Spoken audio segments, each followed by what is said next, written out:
আজকে আমার সঙ্গে কথা বলতে আড্ডা দিতে আছে হেমকান্তি। হেমকান্তি ১ বছর আগে যখন দীপের ভিডিওটা এসছিল, দীপের সঙ্গে আমার মনে হয় প্রথম কোনো ছাত্রর সঙ্গে করা পডকাস্ট, তখন সেই ভিডিওটাতে হেমকান্তির কমেন্ট ছিল যে এরকম একদিন নিশ্চয়ই সময় আসবে স্যার যেখানে আমিও আপনার সঙ্গে বসে কথা বলবো।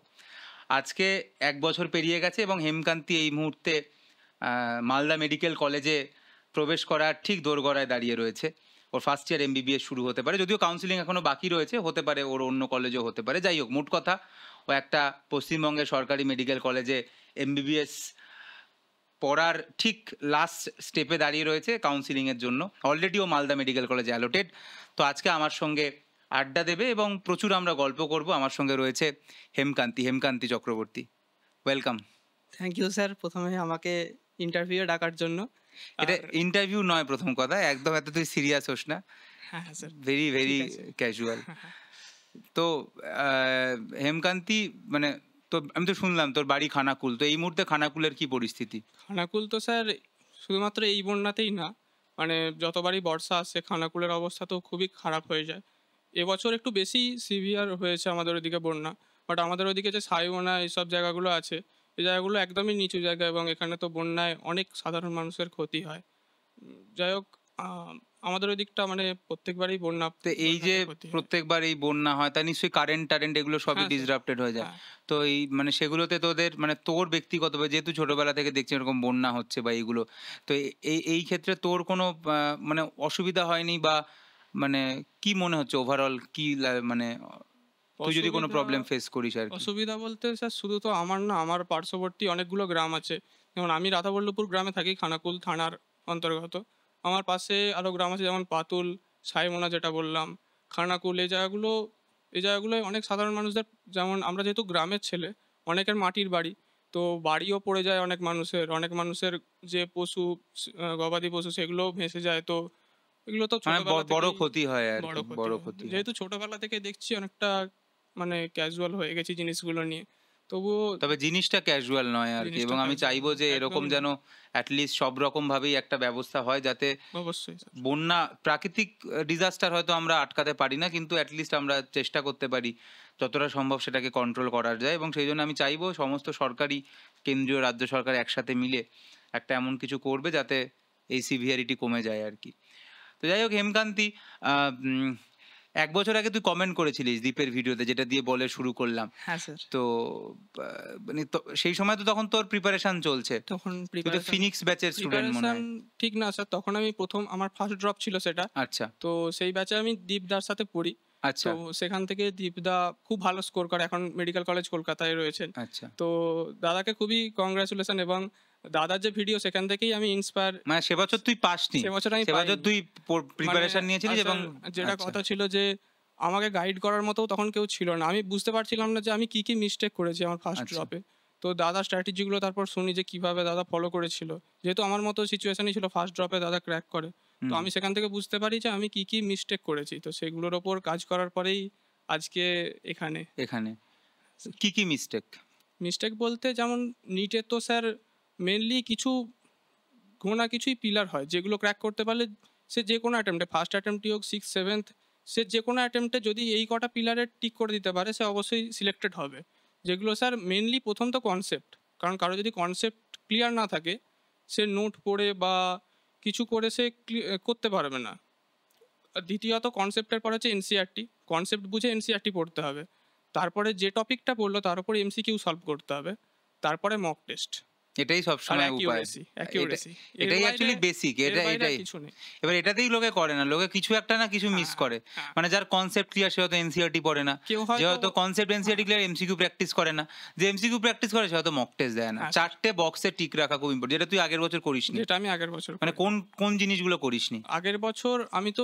আমি যেমন 11-12 নিট ওরিয়েন্টেড কিছু জানতাম না। তুই জানতিস না নিট ব্যাপারটা কি? নিট নাম শুনেছিলাম, নাম তো শুনেছিলিস, এই নিয়ে এক্সাম হয়, এখান থেকে ডাক্তারি পায়, বাট আমার ওইদিকে কোনো ইন্টারেস্ট ছিল না যে আমাকে নিট ক্র্যাক করতে হবে। কেউ বলেও নি যে কি ব্যাপারটা, যে অ্যাকচুয়ালি আমার মনে হয় তুই এখন তো অ্যাটলিস্ট বুঝেছিস যে ব্যাপারটা অ্যাকচুয়ালি হাতি ঘোড়া কিছু কি তোর মনে হয়েছে? না স্যার, হাতি ঘোড়া কিছু না, ব্যাপারটা খুবই মানে ইজি। যদি কেউ এই 4টে বক্সে টিক করতে পারে সে সিলেক্টেড হবেই।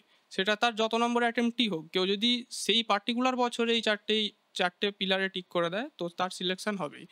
তো আমার তো স্যার আমার ক্ষেত্রে যেটা প্রবলেম ছিল, আমি যেহেতু আমার ফার্স্ট ইয়ার ছিল সেটা 2023-এর নিট, হুম। তো আমি যখন প্রিপারেশান নিতাম আমি তো মানে আমি ভিডিও লেকচারগুলো দেখতাম, আপনাদের ভিডিও লেকচারগুলো দেখতাম, কিন্তু আমার মেন প্রবলেম ছিল আমি বায়োলজির ক্ষেত্রে এনসিআরটি পড়েছিলাম, বাট কেমিস্ট্রির ক্ষেত্রে এনসিআরটি একটা লাইনও পড়িনি। আচ্ছা। আর ফিজিক্সের ক্ষেত্রে যেমন অগাধ কোশ্চেন প্র্যাকটিস করতে হয়, আমি কোশ্চেন প্র্যাকটিস খুব একটা করিনি, ইভেন পিওয়াইকিউ আমি সলভ করিনি আগের ইয়ারে। আচ্ছা। আমি জাস্ট ভিডিও লেকচার দেখতাম, নোট নিতাম, এক্সামের আগে নোট রিভাইজ করতাম, তো মক টেস্টে ততটা ভালো রেজাল্ট আসতো না, কারণ ওটুকু করলে তো কিছু হবে না। বাট এবছরে আমি কিন্তু দেখেছিলাম ফিনিক্সে তুই প্রথম থেকেই মক হ্যাঁ টেস্টে স্যার, কনসিস্টেন্টলি ভালো হ্যাঁ পেয়ে হ্যাঁ গেছিস। হ্যাঁ এবং আমাদের যেটা মক টেস্ট হয়েছিল ওটাতে তুই সেকেন্ড হয়েছিলিস প্রবাবলি, অপূর্ব ফার্স্ট হয়েছিল, হ্যাঁ স্যার, তুই সেকেন্ড হয়েছিলিস। সেকেন্ড থার্ড এরকম কিছু। সেকেন্ডই আমার মনে হচ্ছে, হ্যাঁ স্যার, যতদূর যে সেকেন্ড হয়েছিলিস তুই আমাদের যেটা মক টেস্ট, যেটা আমরা এতে নিলাম, কোথায় নিলাম জানো, রাজারহাটে নিলাম যেটার হ্যাঁ মক হ্যাঁ টেস্টটা। হ্যাঁ স্যার। তো এবছর তুই আর কোনো ভুল করিসনি, না স্যার, এবছর তুই ডিস্ট্রাক্টেড হোসনি। ডিস্ট্রাক্টেড হয়নি। 11-12 তোর যা ওরা আকাশে ওরা সেগুলো সব 11 11-12। 12 একদমই স্যার পড়াশোনার প্রতি কোনো ইন্টারেস্ট ছিল না, পুরো ফ্রেন্ড গ্রুপের মধ্যেই কি পুরোপুরি করতিস ভাবে। একটু বল, মানে 11 কিভাবে সময় নষ্ট করলি? অ্যাকচুয়ালি আমরা যখন আমি যখন বলছি 9-10-এ পড়ি, আমাদের তো এটা তুই পড়েছিস, একটা প্রশ্ন আসে নিটে যে অ্যাডোলেসেন্ট এজ গ্রুপ মানে কত থেকে কত, হ্যাঁ কত স্যার, থেকে কত, আমিও ভুলে গেছি, 12 থেকে 18 বা 13 থেকে, মোট কথা টিন এজ 12 যেটাকে থেকে আমরা 19 বলি, এরকম। যেখানে লোকে বিগড়ে যায়। তো ওই আহ, আহ, পুরো ওড়ার সময় এটা, হ্যাঁ স্যার, আমরা সবাই উড়েছি। এইবার আমাদের সময় তো জানি না তোরা এগুলো, আমাদের সময় সঙ্গীত বাংলা বলে একটা চ্যানেল এখনো আছে মনে হয়, সেখানে হাওড়া ব্রিজ বলে একটা অনুষ্ঠান হতো এবং আমরা ওইটাই দেখতাম তখন। এবং সেখানে ওই একটা গান হতো, আপনারাও শুনেছেন হয়তো, এক কাপ চা খাস্তালে রয়ে সকালটা শুরু, ইধার কা জিনিস উধার করেই চলছে গুরু, লাইফের চাকা প্যাডেল করেই বছর 20 পার। তো এরা অ্যাকচুয়ালি এটাই লাইফ, মানে ওই বয়সে থাকে তখন মনে হয় যে রাজকন্যা, রাজপুত্র, বাইক, বন্ধুদের সঙ্গে আড্ডা, এবং এই করতে একদম। করতেই চলে আসে আর কি, মানে তারপরে দেখা যায় হঠাৎ করে নিট চলে এসছে, তারপরে বোর্ড চলে রিয়ালিটিটা এসছে। সামনে আসে। তোর কিভাবে কাটলো একটু বল। এখন দেখ, আমি একটা কথা মনে করি, আমি সবসময় বলি যে তুই আলটিমেটলি কি করলি কি না করলি এগুলো লোকে কেউ জানে না, মানে তুই কি কি ভুল করেছিস জীবনে, কি খারাপ কাজ হয়েছে, কি ড্রব্যাক হয়েছে, আলটিমেটলি লোকে দেখে তোকে কিছুদিন পরে বলবো ডক্টর হেমকান্তি চক্রবর্তী, এটাই তোকে বলবে। সো আজকে অ্যাটলিস্ট আমরা এই গল্পটা করতে পারি, তোর একটু যদি 9-10-11-12-এর গল্প তুই যদি বলিস, অবশ্যই যেখানে তুই একাডেমিক্যালি হয়তো সেই মুহূর্তে দাঁড়িয়ে তুই ফেলিওর হয়েছিলিস, কিন্তু পরবর্তীকালে সেটাকে তুই রিকভারও করেছিস। কারণ অনেকেই আছে আমার মনে হয় যারা হয়তো 11-12-এ নষ্ট করেছে তোর মতো, আমিও প্রচুর ফাঁকি মেরেছি, তারা হয়তো ভাবছে "এ বাবা আমার 11-12 নষ্ট হয়ে গেল, আর বোধহয় আমি পারবো না, আর বোধহয় আমার লাইফটা শেষ হয়ে গেল"। তো তুই যদি একটু বলিস যে তুই তো এখন ডাক্তার হতে চলেছিস, তো তোর 11-12-এর গল্প যদি একটু বলিস, তুই কি করে সময় কাটাতিস, কি করতিস? আমি স্যার মাধ্যমিক অবধি খুবই ভালো স্টুডেন্ট ছিলাম, মানে তুই এখনো ভালো স্টুডেন্ট আছিস, সেই জন্যই তুই ডাক্তারি পড়তে যাচ্ছিস। তো মাধ্যমিক আমার ভালোভাবে যায়, মাধ্যমিকে 94% আসে। তুই বাংলা মিডিয়ামের বাংলা স্টুডেন্ট? মিডিয়ামের স্টুডেন্ট, আমার লোকাল স্কুল থেকেই পড়েছি। হুম। তো তারপরে কোন 11 স্কুল তোর? আমার মাধ্যমিক ছিল রাধাবল্লভপুর হাই স্কুল থেকে, যেটা আমার গ্রামের, আমার আচ্ছা। বাড়ি থেকে কিছুটা দূরে স্কুল। আচ্ছা, তারপরে মানে তুই 11 একটুর জন্য র্যাঙ্ক মিস করে গেছিলিস? না, র্যাঙ্ক ঠিক না, 94%-এ তো স্যার। আমি জানি না, মানে যাই হোক আমার আইডিয়া নেই, তাই হোক তারপরে। তারপরে তারপরে 11-এ আমি মানে যেহেতু আমার ম্যাথামেটিক্স খুব ভালো লাগতো ছোটোবেলা থেকে, বাকি সাবজেক্টে ততটা ইন্টারেস্ট ছিল না, বাট ম্যাথামেটিক্স ভালো লাগতো, তো আমি সায়েন্স নিই, পিওর সায়েন্স। তো আমি ভর্তি হয়ে আমার বাড়ি থেকে একটু দূরে একটা স্কুল আছে রামনগর অতুল বিদ্যালয়, তো সেখান থেকে আমি 11-এ সায়েন্স নিই। বাট আমার বেলায় যেটা সবচেয়ে বড় ড্রব্যাক ছিল সেটা ছিল করোনা। তো আচ্ছা। করোনাতে এবার যেহেতু আমি গ্রামের ছেলে, আমি অতটা অনলাইনের ব্যাপারগুলোই তখন ফ্যামিলিয়ার ছিলাম না। তো তখন আমি যেহেতু অফলাইনে টিউশন যেতাম, তো প্রথম মাধ্যমিকের পরে কিছুদিন, প্রথম 1-2 সপ্তাহ আমাদের টিউশনে ক্লাস হয়েছিল, বেসিকগুলো শিখেছিলাম, কিছুটা বেসিক শিখেছিলাম। আর লোকে ইউনিট মেজারমেন্টস পড়েই ভাবে যে Unit একদম আইআইটিতে চলে গেলাম। হ্যাঁ হ্যাঁ স্যার। তো তারপরে আমাদের যথারীতি লকডাউন পড়ে যায়, এবং আমাদের বেলা যেহেতু অনলাইনে তখনও অনেক ভিডিও অ্যাভেলেবেল ছিল, চাইলে আমি দেখতে পারতাম, বাট তখন যেহেতু বয়সটাই ওরকম, কি করতিস তুই? তখন আমি স্যার আড্ডা দিতিস ক্রিকেট বন্ধুদের খেলতে সাথে, যেতাম, ক্রিকেট আড্ডা দিতে খেলতিস? যেতাম, সাইকেল নিয়ে বেরিয়ে যেতাম। এরকমই হতো। একবার তো স্যার করোনায় আমরা সবাই মিলে বন্ধুরা বেরিয়েছিলাম, তো পুলিশ চলে এসেছিল, আমার কয়েকজন বন্ধুকে মেরেও ছিল পুলিশে, তো আমরা যাই হোক চলে গিয়েছিলাম সেখান থেকে। এইভাবেই কাটতো আর কি। এইভাবেই দেখলি বছর শেষ হয়ে গেছে। এভাবেই আমাদের করোনায় পুরো 11 ওয়েস্টেড। 11-এ আমাদের কিচ্ছু পড়া হয়নি, 11 তো পুরো জিরো। যদি 11-এ পরীক্ষা হতো, আর তুই আমি তখনও কেরিয়ার নিয়েও ভাবিস নি কেরিয়ার কখনো? নিয়ে কিচ্ছু কিচ্ছু তাহলে তোর ভাবতাম মা না। বাবা বকতো এটার জন্য যদি একদম পড়ছিস না বা এরকম, নাকি মা বাবার না, থেকে কোনো চাপ আমি ছিল না? আমি স্যার মানে বাড়িতে দেখাতাম আমি পড়ি, আচ্ছা, খুব পড়ি। কারণ আমার আমার বাড়ির লোক আমার ওপর খুবই ভরসা করতো যে আমি মানে সেই ভরসাটাকে তুই একদম জলাঞ্জলি দিয়েছিস, বইয়ের ভিতরে সেই মোবাইল আর নিয়ে কি। বসে থাকতিস হ্যাঁ, নাকি? হ্যাঁ, হ্যাঁ, একদম, একদম, বুঝলাম। একদম। কারণ স্যার তখন সেই ১ম মোবাইল হাতে পেয়েছি। তো আমরা ওটা করতাম, আমাদের সময় মোবাইল ছিল না। আমরা তবে সেটা মোবাইলের থেকে আমার মনে হয় বেটার, আমরাও পড়ার বইয়ের মাঝে গল্পের বই রাখতাম। এবং অ্যাকচুয়ালি বাবা মা ভাবতো যে পড়ছি, কিন্তু অ্যাকচুয়ালি ভিতরে একটা গল্পের বই আছে যেটা আমরা সেটা পড়তাম আর কি। স্যার যেহেতু আমার উপর 11-এ অতটা বার্ডেনও ছিল না, কারণ স্যারেরা পড়া দিচ্ছে না, তো নিজের থেকে তো সায়েন্স কিছুই অতটা হচ্ছে না। পড়তাম না। আর আমরা অতটা আগ্রহীও ছিলাম না যে স্যারকে ফোন করে জিজ্ঞাসা করবো যে হ্যাঁ, স্যার এই টপিকটা বুঝতে পারছি না, একটু বুঝিয়ে দিন। অত তখন কেয়ার করতাম না। তো তারপর 12 চলে এলো। 11 ওয়েস্টেড, 11-এ আমাদের পরীক্ষাও গেল হয়নি, ভোগে। করোনা ছিল, পরীক্ষাও হয়নি 11-এ। তো 11 জিরো, পুরো 0। জিরো। যদি পরীক্ষা হতো আমি ফেল করে যেতাম 11-এ। হ্যাঁ। তারপরে এলো 12। এবং মানে তুই ক্লাস 10 অব্দি তুই যা জানতিস 11 এর পরেও তাই জানিস তুই? হ্যাঁ স্যার, কিচ্ছু একদম। জানিস না একদম? একদমই কিচ্ছু জানি না, আচ্ছা, 10 তারপর? অব্দি। তো তারপরে 12 এলো। আর 12-এও আমার ইয়ারে যতদূর মনে পড়ে আমার 2022-এ এইচএস ছিল। তো তখন কিছু টপিক বাদ ছিল। প্রায় 25-30% সিলেবাস রিডিউসড করে দিয়েছিল WB, যে ওয়েস্ট বেঙ্গল বোর্ড হয়। হুম। তো তারপরে আমাদের এইচএস হয়। এইচএসে আমার তুই ম্যাথামেটিক্স তখনও নিট নিয়ে একদম না, না, ভাবছিস না? নিট একদম নিয়ে তোর একদম ভাবতাম তোর না। তাহলে কি জীবনে কোনো উচ্ছই নেই? মানে এই আড্ডা মারছিস? ওই স্যার যে যেমন আমাদের তোর গ্রামের কোয়েড সাইডে। স্কুল?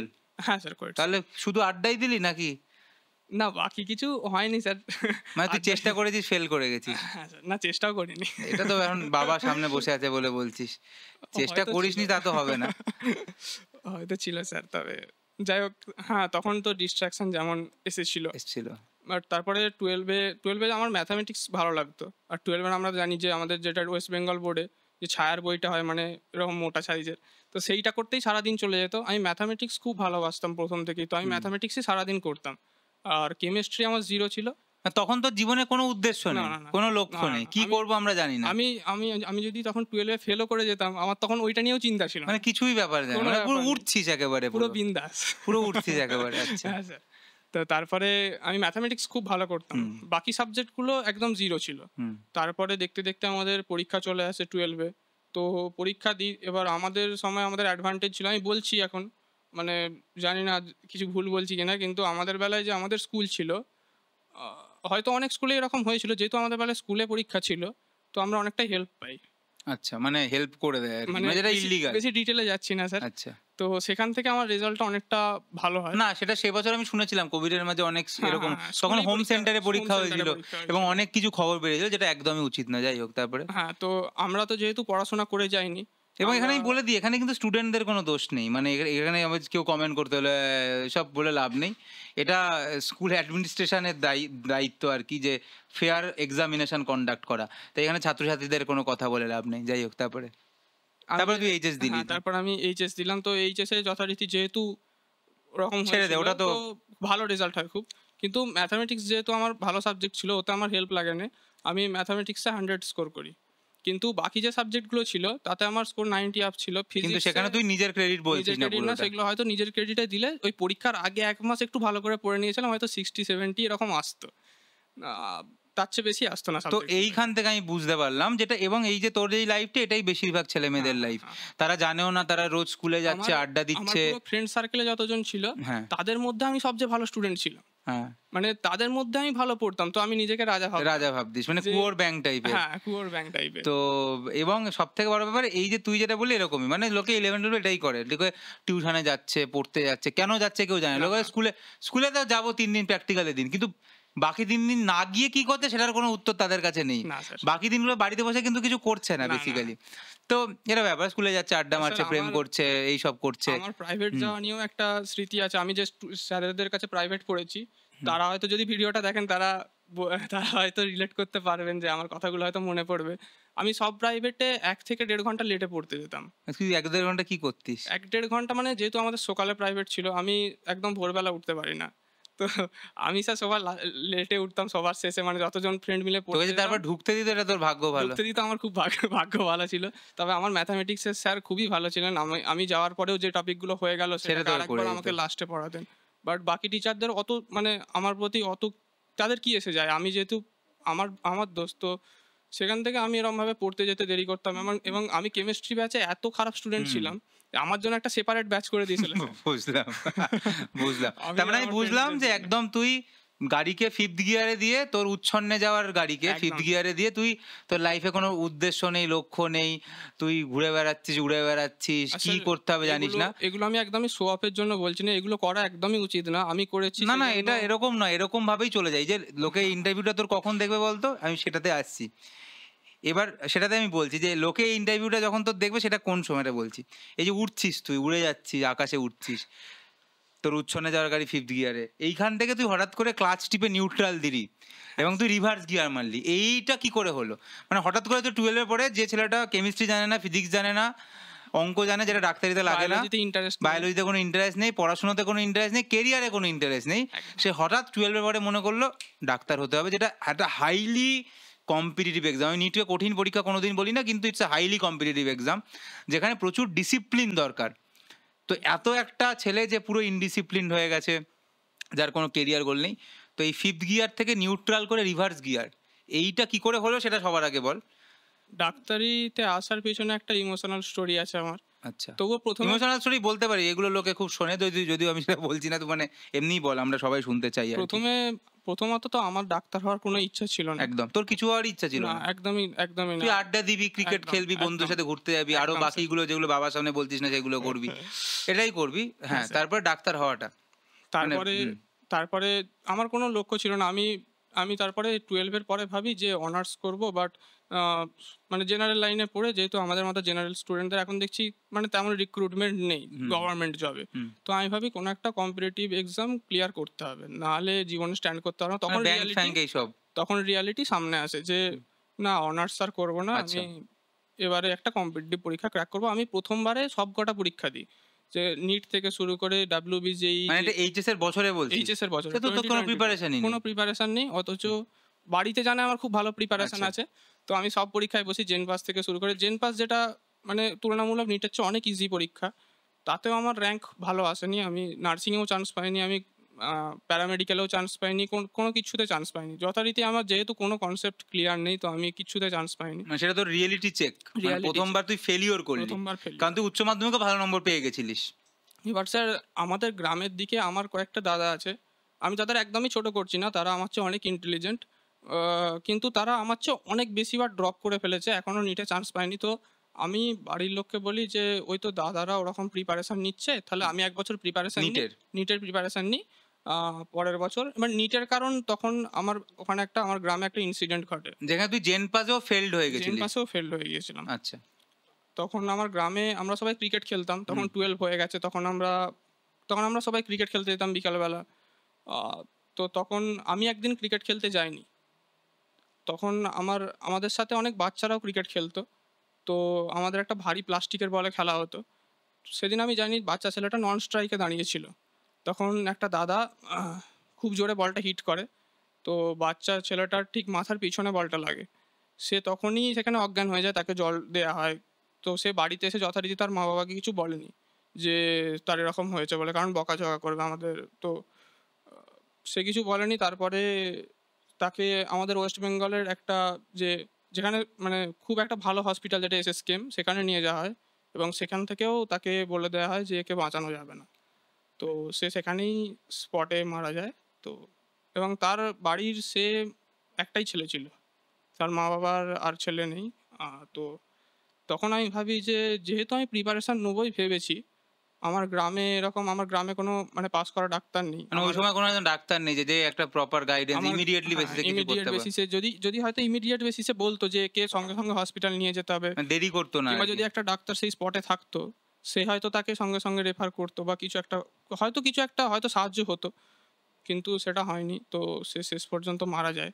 তারপর আমি ভাবি, যখন আমি প্রিপারেশান নিচ্ছি, আমার গ্রামেতে কোনো পাস করা ডাক্তার নেই, ইভেন আমার গ্রামের পরপর 5-6টা গ্রামের সার্কেলেও কোনো পাস করা ডাক্তার নেই।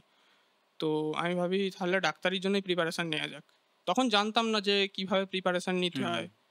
তারপরে আমি প্রিপারেশান নিই, আপনাদের কোর্স নিই 1 বছর। আমাকে কোথায় খুঁজে পেলি? আমি তো স্যার তারপরে নিট Search রিলেটেড করলি? সার্চ করতাম ইউটিউবে। নিট সার্চ করলে আমার নাম আসে? তখন তো স্যার আমি তো মানে ভাবলাম বাংলা আমাদের না, মিডিয়াম আমাদের ভিডিও চালালে বাকি সবার অ্যাড চলে আসে, আমি আর আমাদের আর কোথাও ভিডিও দেখতে পেলাম না। তখন যাই তো হোক, স্যার 2022-এর কথা, তখন বাংলায় আপনি হয়তো প্রথম ইনিশিয়েটিভ চালু করেছিলেন যে বাংলায় নিট পড়াতে হবে স্টুডেন্টদের, বাংলা আচ্ছা ছেলেদের জন্য। তো তখনই আপনাকে প্রথম খুঁজে পাই, আপনার ভিডিওগুলো সব দেখি। তারপরে একটা ডাক্তারির প্রতি একটা ভালোবাসা আমার মনের মধ্যে আসে। তারপরেই জার্নি শুরু হয় যে ডাক্তারি প্রিপারেশন নেবো। এবার যেহেতু আমার বাড়িটা গ্রামে, তো সেখানে বেশিরভাগ লোকেরই মাথায় এই অনলাইন ব্যাপারটা জানে নেই। না, তোর মা যে বাবাকেও বোঝানো কঠিন। হ্যাঁ, মা-বাবাকেও বোঝানো কঠিন। এবং আমার সব রিলেটিভসদের যে আমি আমি একটু হোমসিক আরকি, একবারেই হোমসিক। আমি বাইরে যেয়ে পড়াশোনা কখনোই করি নাই। পুরোটা মজা করে কাটিয়েছি, বাড়িতেই থেকেছি। তো বাইরে যেটা আমাদের রিনাউন্ড ইনস্টিটিউট আছে, আমি নাম নিচ্ছি না, হুম ওয়েস্ট বেঙ্গলের মোস্ট রিনাউন্ড ইনস্টিটিউট। হুম তো সেখান থেকে আমাকে বলল যে সেখানে গিয়ে পড়, ১ বছর প্রিপারেশন নে। আমি যথারীতি বাড়িতে বলি যে আমি যাব না। হুম তো বাড়ির কেউ শোনে না, রিলেটিভরা কেউ শোনে না। আমাকে প্রায় পাঠিয়ে দেওয়ার জন্য একদম উদ্যত হয়ে যায়। কিন্তু স্যার একজন আমাকে সাপোর্ট করেছিল যে, "তোর যেটা ইচ্ছা সেটাই তুই ফলো কর। তুই সেটা যেখানে কে? কমফোর্টেবল।" সেটা আমার বাবা। আচ্ছা আমি আমার বাবাকে যেয়ে বলি যে, "বাবা আমি অনলাইনে পড়তে চাই। এখানে আমি বেশি কমফোর্টেবল, আমি আমার বেস্ট দিতে পারবো।" হুম তো তখন বলে যে, "আপনার কোর্স নিতে।" তো আমি সেখান থেকে কোর্স নিই এবং সেটা সম্ভবত লাস্ট ডেট ছিল আপনার ব্যাচে। হুম আপনি হয়তো ২ দিন এক্সটেন্ড করেছিলেন হুম জয়েন হওয়ার জন্য। তো আমি সেখানে জয়েন হই হুম। আপনার ব্যাচে। কিন্তু সে বছর তুই পেলি না, নিট ২০২৩ এর জন্য। কিন্তু সেটা সে তুই বছর পেলি আমি না, পাইনি। কিন্তু কেন পেলি না? ওই তো স্যার, আমি যে ৪ টে পিলার আছে ওর হুম মধ্যে আমি অ্যাকচুয়ালি সে বছর তুই জাস্ট শুরু করলি, মানে একটা জাস্ট শুরু জিরো করি। থেকে জাস্ট একদম স্টার্ট, 0 থেকে মাধ্যমিক লেভেল থেকে একদম শুরু তারপরে তুই করলাম। জাস্ট পড়াশুনো আবার হ্যাঁ। ফিরে এলি। তবে আমার ওই ম্যাথামেটিক্সের যে ডেরিভেটিভ ইন্টিগ্রেশন যেগুলো বেসিক ফিজিক্সে লাগে ওগুলো আমার ১ম থেকে ওটা স্ট্রং স্ট্রং ছিল। ছিল। তো ফিজিক্স আমার ১ম থেকে ভালো লাগতো। আর জয়দীপ স্যার তো এমনিতেই মানে ফিজিক্সের আমার ক্ষেত্রে ভগবান ফিজিক্সের। তো জয়দীপের সঙ্গে তোর একটা ইন্টারভিউ হবে আজকে। তো স্যার জয়দীপ রেডি তো? একটা ফিজিক্স নিয়ে ওর সাথে একটু কথা বলো কিছুক্ষণ। তো সেখান থেকে ফিজিক্সকে ভালোবাসতে শুরু করলাম ম্যাথামেটিক্সের মতো। স্যারের ক্লাস আমার খুব ভালো লাগতো ১ম থেকেই। হুম আর আপনাকে নিয়ে তো স্যার কোনো কথা হবে না। না, আপনার আমাকে যে নিয়ে আর বলে লাভ নেই। না স্যার, আপনার যে বায়োলজির ভিডিওগুলো আমি পুরো বায়োলজি তুই একবারই দেখেছিস, আমাকে তুই লাস্ট বার বলেছিলি যে আমি একবারই আমি দেখেছি, আমি আর আগের বারবার বছর আপনার দেখিনি। ভিডিওগুলো দেখেছিলাম। এবছর আমার বায়োলজির একটা ভিডিও দেখতে লাগেন না। হুম তো আমি স্যার মানে ইভেন তুই সেই টাইমটা অন্যগুলো ইউজ করতে আমি পেরেছিস। আমি ইভেন বোটানিও সেই আপনি ২০২২ পড়িয়েছিলেন। ওই ব্যাচটা আমাদের অ্যাক্সেস দিয়েছিলেন। তো ওখান থেকে আমি বোটানিও আপনার থেকে পড়ি আর জুওলজিও আপনার থেকেই পড়ি। হুম তো দুটোকেই আপনার থেকে পড়ি আর ফিজিক্স জয়দীপ স্যারের থেকে পড়ি। বাট যেটা আমার সবচেয়ে বেশি প্রবলেমেটিক ছিল যে আমি কোয়েশ্চেন প্র্যাকটিস একদম করতাম না। মানে 23-এ যেটা গন্ডগোল হ্যাঁ, হলো। মানে আমি ২৩ পড়েছিলাম, হার্ড ওয়ার্ক করেছিলাম। মানে যেহেতু ওই মোটিভেশনটা আমার মনের মধ্যে এসেছিল ডাক্তার হওয়ার। কিন্তু তুই লাস্ট লাইন কত পেয়েছিলিস 23-এর আমি পরীক্ষাটাতে? ৪৮০ পেয়েছিলাম স্যার। দীপও প্রথম পরীক্ষাটাতে 400 ওরকম 70-80 পেয়েছিল, তারপরেরটাতে গিয়ে ক্র্যাক করে। আমি ৪৮০ পেয়েছিলাম প্রথমবারে নিটেতে। প্রথমবার মানে প্রিপারেশন নিয়ে যেটা হুম দিয়েছিলাম। হুম আর প্রথমবার যেটা ২০২২ দিয়েছিলাম তাতে মনে হয় ১০৪-৫ এরকম পেয়েছিলাম। বুঝেছি, মানে একেবারেই কিছু ছিল না একেবারেই 0 প্রিপারেশন। ছিল। আমি আন্দাজে আন্দাজে মেরেছিলাম মেরে কিছু। লেগে গেছে, নেগেটিভ -104ও হয়ে যেতে পারতো। হ্যাঁ স্যার, হ্যাঁ। আচ্ছা, তারপরে আর এরপরে তুই এবছরে আর সেই ভুলগুলো তুই করিসনি, না, না। প্রথম থেকেই আমি তুই। আমি এমসিকিউ যেটা আগের বছর একদম প্র্যাকটিস করিনি। এমসিকিউ প্র্যাকটিস করিনি। একটা ফুল সিলেবাস মক টেস্ট দিইনি। এনসিইআরটি কেমিস্ট্রি একটা লাইন পড়িনি। বায়োলজিও প্রপারলি এনসিইআরটি পড়িনি। বাট বায়োলজি আপনার ক্লাস থেকেই ম্যাক্সিমামটা কভার হয়ে গিয়েছিল। ৪৮০ মধ্যে আমার বায়োলজিতে 280 ছিল। যার মধ্যে আমি যেহেতু মক টেস্ট বেশি দিইনি, আমার টাইম ম্যানেজমেন্ট একদম খারাপ ছিল। আমি কিছু কোয়েশ্চেন লাস্টে করব বলে রেখেছিলাম। তো টাইম পাইনি সেগুলো করার। নাহলে আমার বায়োলজিতে প্রথমবারেই ৩০০ এরকম কনসেপ্ট আমার ছিল। হুম আর ফিজিক্সে আমি 120 মতো স্কোর করি। ওই মানে যেহেতু কোশ্চেন প্র্যাকটিস বেশি হয়নি, নাহলে কনসেপ্ট আমার ক্লিয়ার ছিল। আর কেমিস্ট্রি আমার সেই উইকই থেকে যায়, যেহেতু কেমিস্ট্রি প্রাইভেটেও সেই স্যার আমার জন্য একটা আলাদা ব্যাচ করে দিয়েছিলেন। কেমিস্ট্রি তুই। কেমিস্ট্রিতে আমি একেবারে উইক ছিলাম আর সেটাই প্রথমবারও থেকে যায়, যেহেতু এনসিইআরটি পড়িনি। কেমিস্ট্রির বেসিক হচ্ছে এনসিইআরটি। কেমিস্ট্রিতে পড়ার মতো অনেক কিছু আছে, এক্সেপশন প্রচুর আছে। যদি কেউ পড়তে চায় আইআইটি লেভেলের পড়তেই পারে, কিন্তু লাভ নেই সেটা পড়ে, কিন্তু নিটেতে ওখান থেকে কোশ্চেন আসবে না। শুধু এনসিইআরটি। সে মাথা খারাপ করে লাভ নেই। এই শুধু বছর কি NCERT করলি আমাকে সেটা বল, যে এবছর তোর প্রিপারেশন যেখানে তুই এই 650 পেলি অলমোস্ট, তারপরে মানে 5 কমে 645 হলো। হ্যাঁ, হ্যাঁ, হ্যাঁ। তো এই যে এবছরে তুই কি কি করলি, জাস্ট এবছরটা বল। এবছর এবছর স্যার আমি ওই ২০২৩ নিটে না পাওয়ার পরে আমি একদম ডিপ্রেসড হয়ে গিয়েছিলাম। আচ্ছা, কারণ প্রথম বছর অতটা ডিপ্রেশন না আসেনি। তুই তো কারণ পড়াশোনাই কারণ করতিস না প্রথম ছেড়ে দে। বছর আমি অতটা ডিপ্রেশন আসেনি। আমি প্রিপারেশনও নিইনি। আর মানে 100 পেয়ে তোর কোনো মন খারাপ হয়নি, মন খারাপ হয়, 480 পেয়ে তুই খুব 480 মন পেয়ে খারাপ হয়? তখন প্রথমবার ডিপ্রেশন লাগে যে আমি এবারে ট্রাই করেছিলাম বাট পেলাম না। পেলাম না। এতদিন তো আমি ট্রাই করিনি, আচ্ছা। পাইনি তো আফসোস ছিল না। তো আমি তখন নিট দিয়ে আমি পিসি বাড়ি ঘুরতে চলে গিয়েছিলাম। তো সেখান থেকে ফিরে আসি, এসে অ্যান্সার কি মেলাই, দেখি 490 এরকম আসছে, সেটা পরে ফাইনালেতে 480 হয়। তো মিলিয়ে যখন আমি নিচে যাই, নিচে যেয়ে মা বাবাকে বলি যে যে হবে না। যে আমার হার্ডলি 500 আসতে পারে, তবে তার থেকেও 10-20 কমও আসতে পারে। তো তখন আমি প্রথমবার দেখি যে আমার বাবা আমাকে সাপোর্ট করেছিল অনলাইনে পড়ার জন্য।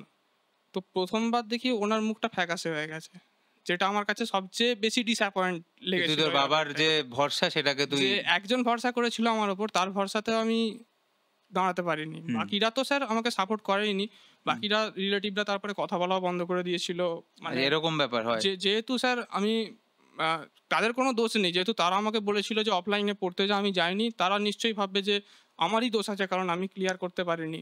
আর আর আমাদের বেলায় যেটা 23 এ হয়েছিল যে আমি 10 মাস টাইম পেয়েছিলাম নিটের জন্য। সেই জুলাইয়ে হয়েছিল, কিন্তু পরের বছর মেতে করে ঠিক, দিয়েছিল। ঠিক। লাস্টে ভেবেছিলাম আগে সিলেবাসটা কমপ্লিট করি, তারপর টেস্ট দেবো। তো সেটা দেয়া হয়ে হয়নি। ওঠেনি। তো সেখান থেকেই আ তো দেখি দেখি যে মানে বাবারও মন ভেঙে গেছে যে নিটে পেলাম না, কি করবো এরপরে? কারণ আমরা তো স্যার সেই মিডল ক্লাস ফ্যামিলি, আমাদের ওরকমভাবে মানে বারবার প্রিপারেশন নেয়া, সময় চলে যাচ্ছে। সময় চলে যাচ্ছে, বয়স বাড়ছে। তো এগুলো গ্রামের লোকেরাও এবার খারাপ এতে দেখতো যে এভাবে ছেলেটা মানে চেষ্টা করছিল বাট পেল না। হুম, গ্রামের লোকেরা আমার ওপর ভরসা করেছিল যে একটা অন্তত ডাক্তার আমাদের গ্রাম থেকে বেরোবে। কিন্তু সেটাও হয়ে হলো ওঠেনি না। শেষ পর্যন্ত। তো তারপরে আমি ঠিক করি যে এবছর আমি দেখব যে আমার কোন ভুলগুলো হয়েছিল আগের বছর। যদি এবছর আমি না করতে পারি, তাহলে পরের বছর আমি অন্য কোনো কোর্সে চলে যাব। কারণ এরপরে সময় নষ্ট না করার আর তুই কোনো ভেবেছিলি মানে এটা হয় না। লাস্ট এটা অ্যাটেম্প্ট লাস্ট, তোর। এটা লাস্ট। তখন স্যার আমি দেখি যে তখন আমি রিলেটিভদের বাড়িতে গেলেও একা, একা বসে থাকতাম। মাঠের দিকে একা চলে যেতাম। তখন বন্ধুও পুরো শেষ। কারণ শেষ। যে সবাই যে বন্ধুগুলো যার মতো চলে যে গেছে তার বন্ধুগুলো কাজে। ছিল 12 লেভেলে, সেগুলো একদম শেষ। তারা আর কেউ সাথে নেই। তার বন্ধু ছিলই না একদম কখনো। 23 এর পরে একটা মাত্র বন্ধু ছিল, সে আমার বাড়ির কাছেই বাড়ি। সে এখনো আমার মানে বন্ধু। আচ্ছা। সে এখনো আমার ভালো বন্ধু খুব। বাকিরা কেউ খোঁজ খবরও নিত না। বেশিরভাগই বিটেকে চলে গিয়েছিল।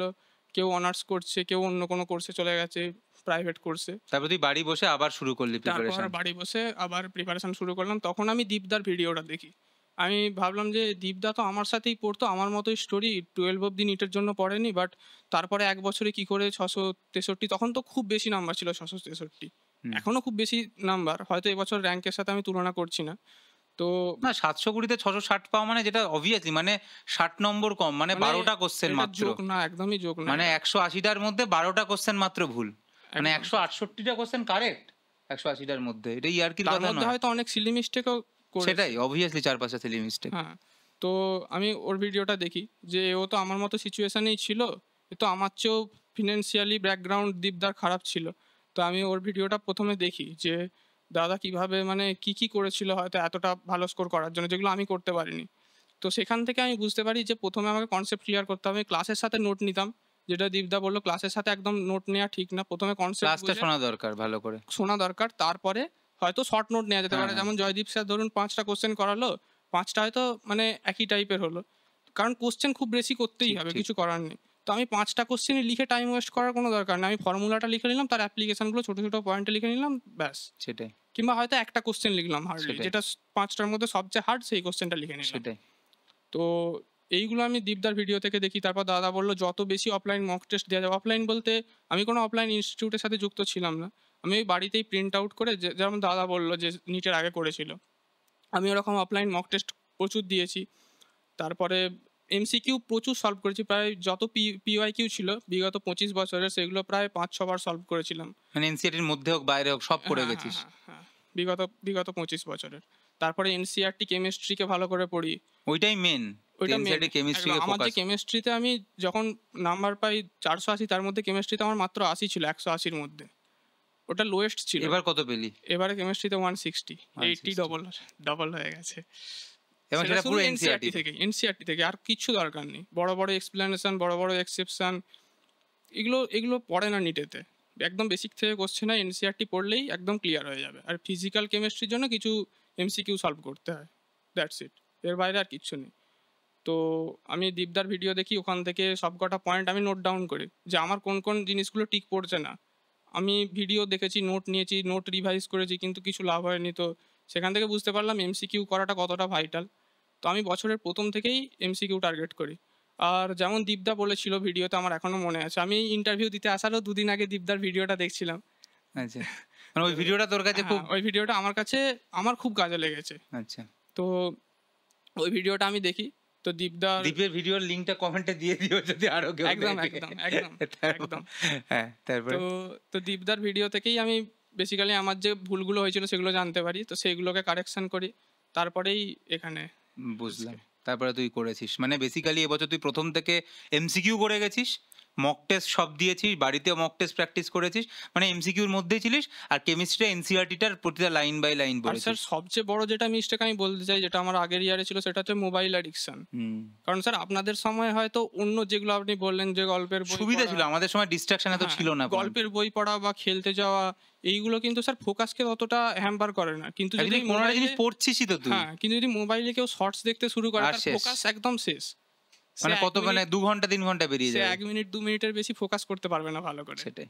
তো সেজন্য আমি দীপদার ভিডিওটা দেখি। দীপদা যেখানে বলে যে শেষের 2 মাস একদম দীপদা মানে একদম ফোন ইউজই করেনি ফোন আর। ইউজ করেনি। তুই সেটা করতে পেরেছিলিস। তো আমি ভাবলাম যে যখন দীপদা শেষ 2 মাস না করে এত ভালো রেজাল্ট করেছে, দীপদা আমার চেয়ে মানে আমি মনে করি অনেক ভালো ছেলে। আমি মানে দীপদাকে খুব সম্মান করি। তো দীপদা যখন 2 মাস করেছে, আমি ভাবলাম যে আমার মতো একটা একদম অর্ডিনারি ছেলে, যার বেসিক কনসেপ্ট ক্লিয়ার ছিল না, এবছরও সে খুব একটা ভালো কিছু করতে পারেনি। আমি ভাবলাম যে আমি মোবাইল পুরো ইয়ারের জন্যই ছেড়ে দেবো। ছেড়ে দিবি। আমার মনে হয় এখন যা নিটে কম্পিটিশন, এখন যদি কাউকে সাকসেস পেতে হয়, তাকে মোবাইল মানে আমার মতো ছেলেদের করতে হবে। কেউ যদি এক্সট্রা অর্ডিনারি হয় তার কথা আমি তা তুই বলছি সেটা না। করতে পেরেছিলিস? হ্যাঁ স্যার, আমি তাই ১ম অনলাইন ক্লাসের সাথে তখন ওই সময় মনে হতো না যে চলে যাই একটু হ্যাঁ, দেখে নিই? চলে যাই মনে হতো। আমি ১ম কারণ স্যার কোনো অ্যাডিকশনকেই একবারে ছেড়ে দেওয়া যায় সম্ভব না। না। একবারে ছেড়ে দেওয়া যায় না। তো আমি ১ম চেষ্টা করতাম যে কম করার। তারপরে তবুও আমার ১ম ১ মাস যখন ফিনিক্স ব্যাচে ছিলাম, ১ম ১ মাস ২০২৪ এর জন্য, তখন আমি মোবাইল ইউজ করতাম। এমসিকিউও করতাম, ক্লাস মানে আমি তখন লাইভ ক্লাস আর মানে খুব একটা করতাম না। শুধু ফিজিক্স লাইভ ক্লাস করতাম। আর কেমিস্ট্রির কিছু যে টপিকগুলো আমি বুঝতে পারতাম না, যেহেতু কেমিস্ট্রি আমার উইকেস্ট ছিল, তো ওই দুটো সাবজেক্ট করতাম। বায়োলজির আমার আর দেখতে লাগেনি। আপনি যা বলেছিলেন, তারপরে এনসিইআরটি পড়েছি, তো ওখান থেকেই ক্লিয়ার হয়ে গেছে। তারপরে আমি ফিজিক্স কেমিস্ট্রি ক্লাস করতাম। তো ১ম মাসে ক্লাস করার সাথে সাথেই যে ইউটিউবে বা যে অন্য সোশ্যাল মিডিয়া হ্যান্ডেলগুলো আছে তাতে চলে যেতাম, মাঝে মধ্যে ডিস্ট্রাকশন হতো খুব। তারপরে ১ম মক টেস্ট আমার মনে আছে, যেগুলো আমি আগের বছর দিয়েছিলাম ২৩ এর প্রিপারেশনে। তখন আমার মক টেস্টের স্কোর আসতো এভারেজ ৪০০ এরকম স্কোর আমি আসতো। সেটাই সবসময় বলি। আমি আগের দিনও মহাজাতি সদনের ক্লাসটায় বলছিলাম যে কেউ যদি কনসিস্টেন্টলি ৪০০ ৪৫০ পায়, এটা ডিসহার্টেনিং এর কথা নয়, কিন্তু আলটিমেটলি নিটে কিন্তু ওই নাম্বারটা গিয়ে নিটে পায়। ৫০০ বেশি হবে না হবে কিন্তু। না। নিটে তখনই ৬৫০ নম্বর হবে যদি কেউ কনসিস্টেন্টলি সে ৬০০ ওপরে পেতে থাকে। সে যদি তাই ৫৫০ মক থেকে ৬০০, টেস্টের নাম্বারটাকে যারা ৪০০ ৪৫০ ৫০০ পাচ্ছে, তারা তাদেরকে নিশ্চয়ই কিছু ৬০০ তে একটা নিয়ে ভুল যেতে হবে। করছে। তাদের অলরেডি ভুল আছে, সেটাকে ওই 4টে ইমিডিয়েটলি আইডেন্টিফাই পিলারের করতে মধ্যে হবে। নিশ্চয়ই কি কোনো একটা পিলারে নয় ঠিক তার করে কনসেপ্ট ক্লিয়ার নেই, নয় এনসিইআরটি পড়ছে না, নয় বাড়িতে এমসিকিউ প্র্যাকটিস করছে না, নয় নয় mock মক test। টেস্ট দিচ্ছে না। একদম। ৪টের মধ্যে একটা গন্ডগোল হচ্ছে, এবং তার জন্য, এবং যদি মক টেস্ট নাম্বার ৬০০ উপর না যায়, নিটেও কিন্তু কোনোভাবেই যাবে আর না আমার ৬০০ মনে হয় উপর। আমি আরেকটা পয়েন্ট অ্যাড করতে চাই, মোবাইল অ্যাডিকশন যদি কারো থাকে, ওটা সবারই সে আছে। সিলি মিস্টেক করবে। করবে। মানে আমার মতো যদি অর্ডিনারি স্টুডেন্ট হয়, এক্সট্রা অর্ডিনারিদের কথা আমি একদমই বলছি না, আমার মতো ব্যাকগ্রাউন্ড থেকে, আমার মতো অবস্থা থেকে যারা উঠে এসছে নিটে চান্স পাওয়ার জন্য, তাদের মোবাইল হয়তো খুব কম ইউজ করতে হবে বা ইউজ না করাই ভালো আমার মতে বলে। সেটাই। তো বুঝলাম। তো সেখান থেকে সব করে, এবং তারপরে এবছর যখন তুই নম্বর পেলি, এবং যাই হোক মাঝে তো টার্মোইল গেছিল, আমি সেগুলোর মধ্যে ঢুকতে চাইছি না, যে তোর একটা মনে হচ্ছিল কি হবে এবারে, এত নম্বর পেয়েও আর হবে কি হবে না। তো যাই হোক আলটিমেটলি যখন হলো, তারপরে এখন বাবা কি বললো তারপরে? মানে তারপরে এখন ওই যে যখন ফ্যাকাশে মুখ থেকে তার চেঞ্জটার এটা তুই যদি বলিস। এখন যখন প্রথমবার আমি নিট দিয়ে আসি, নিট দিতে যাই, আমার বাবাই আমাকে সব জায়গায় নিয়ে যায়। হুম। যেখানেই যাই আমার বাবা নিয়ে যায় সাথে। তো আমি নিট দিতে যাই এবছর ২৪-এ। তো সেদিন সেদিন আমি তো ভেতরে ঢুকে গিয়েছিলাম, বাট সেদিন প্রচণ্ড গরম ছিল। তো আমার বাবা সেই বাইরেই গরমেই ছিল, মানে আহ, তো আমি ভেতরে ভাবি যে আমাকে এই বছর আমার বেস্ট দিতে হবে, কারণ এটা আমার লাস্ট অ্যাটেম্প্ট। এরপরে আমি, কারণ তার আগে আমি যেই মেন দিয়েছিলাম এবছর, যেই মেনে যেহেতু আমার ম্যাথামেটিক্স ভালো লাগতো, তার সাথে ফিজিক্স ভালো লাগতো, তো হুম। এবছর যেই মেনে আমি আমি ভালো স্কোর করি, মানে তাতে আমি একটা ভালো এনআইটিতে কম্পিউটার সায়েন্স পেয়ে যাব, হুম। পেয়ে গিয়েছিলাম। তো তো আমি ভাবি যে এবছর যদি নিটে না হয়, আমাকে ইঞ্জিনিয়ারিংয়ে চলে যেতে হবে, আমার ডাক্তারি স্বপ্ন পুরো শেষ, কারণ আর কোনো চান্স নেই, এটা লাস্ট চান্স। সেইভাবে আমি নিট দিতে ঢুকি। তারপরে নিট এক্সাম দিই। তারপর নিট এক্সাম দিয়ে এসে বাড়িতে আসি। বাড়িতে এসে পরের দিন, সেদিন রাত্রেবেলা জয়দীপ স্যার মনে হয় আমাকে ফোন করেছিলেন তো আমি ফোনে বলি যে, "স্যার আমার এখনো মেলানো হয়নি।" কারণ আমার সেন্টারটা অনেক দূরে পড়েছিল আমার বাড়ি থেকে। তো এসে আর অতটা মেলানোর টাইম পাইনি, ঘুমিয়ে পড়েছিলাম। পরের দিন সকালে উঠে মেলাই, দেখি ৬৫০ আসছে নিটেতে।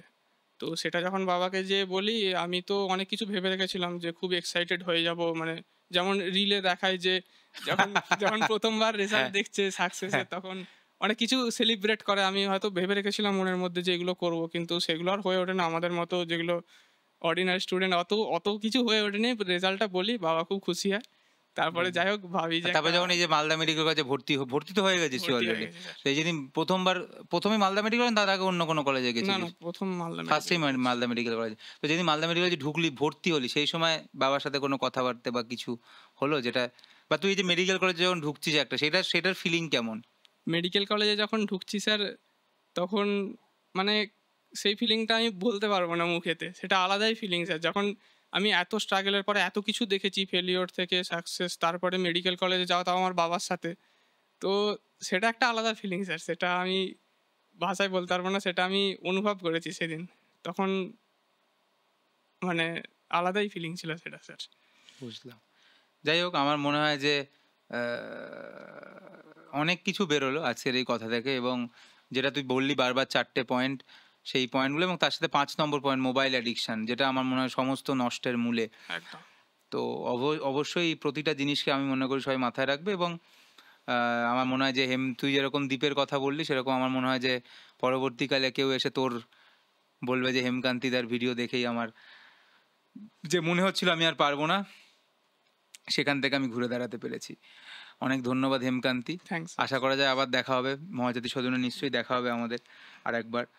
তারপরেও হয়তো জীবনে আরো অনেকবার দেখা হবে।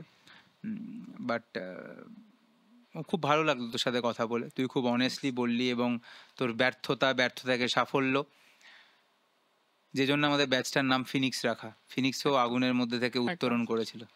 যাই হোক, আ আশা করি খুব বড় ডাক্তার হ, এবং তুই যেরকমভাবে ভেবেছিলিস যে তোর গ্রামে আশেপাশে কোনো ডাক্তার নেই, সেখানে যদিও এটা খুব চলতি কথা, তবুও আমি বলতে চাই, তবুও আমি আশা রাখবো যে তুই তোর যে কমিটমেন্ট, তোর যে ইচ্ছা, সেই সব জায়গাগুলোকে রাখবি, এবং আশা করা যায় ভবিষ্যতে তুই আরো এরকম অনেক কাজ করবি, যাতে তোর বাবার আর ওই ফ্যাকাশে মুখ তোকে দেখতে না হয়। যেন তোর বাবা সবসময় তোর জন্য গর্ববোধ করে। All the best Hemkanti. Thanks sir. আর আজকে এই অবধি ভিডিও আড্ডা। এরপরে আশা করা যায় আমরা উম আরো অনেকের সাথে কথা বলবো, আরো কয়েকজনের সাথে কথা বলবো, এবং সেটা দেখার জন্য আপনারা ডক্টর লুজার চ্যানেলটাকে ফলো করতে পারেন। আর এই যে বারবার ও দ্বীপের কথা বললো, তো দ্বীপের ভিডিও কিংবা অঙ্কনের ভিডিও কিংবা রৌনক কিংবা অপূর্ব, প্রতিটা ভিডিও এই চ্যানেলে রয়েছে। You can go and search. Thank you. দেখা হচ্ছে পরের ভিডিওতে। ততদিন অবধি খুব ভালো থাকুন। আর যারা নিট পরীক্ষা দিচ্ছে, তারা চাইলে আমার টেলিগ্রাম লিঙ্ক যেটা ডেসক্রিপশনে দেওয়া রয়েছে, সেটাতে জয়েন করতে পারো। আর যেটা বললো, কনসেপ্ট, এনসিইআরটি, বাড়িতে বসে এমসিকিউ প্র্যাকটিস আর মক টেস্ট, এবং তার সঙ্গে মোবাইলের ডি অ্যাডিকশন, এই ৫টা পয়েন্ট মাথায় রাখলে আমার মনে হয় যে পরিস্থিতিতেই থাকুক না কেন, যেখানেই থাকুক না কেন, সেখান থেকে ঘুরে দাঁড়ানো সম্ভব। আজকের মতো এই অবধি।